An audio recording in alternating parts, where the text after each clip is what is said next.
When you're ready to log into your virtual visit with your TCO provider, start by opening the email received from TCO with your appointment details. In the email, there will be a Zoom link to access if using a computer. Click on that link.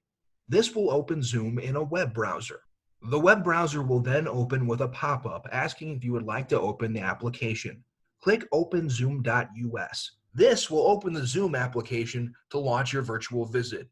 If you get the message waiting for the host to start this meeting, that means your TCO provider has not started the meeting yet from their device. Please wait for your TCO provider.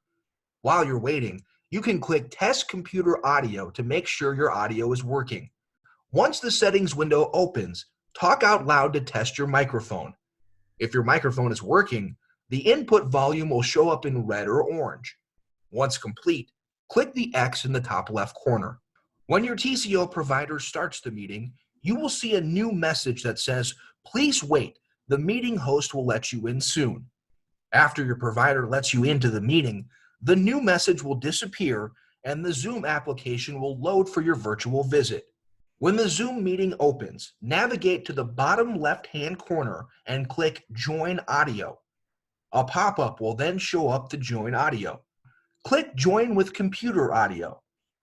Then click Unmute in the bottom left-hand corner. Then navigate to the bottom left-hand corner again and click Start Video to turn your camera on. This will allow your TCO provider to see you. If you would like to see yourself and the TCO provider, navigate to the top right corner and click Gallery View. Your TCO provider will then turn on his or her camera and will begin your virtual visit. If you're unable to hear or speak to your provider, you can use the chat function along the bottom. Click Chat to open a new window on the right side of your screen. Then click Type Message Here. When you're ready to send, click Enter or Return on your keyboard. When your visit is over, navigate to the bottom right corner and click Leave Meeting.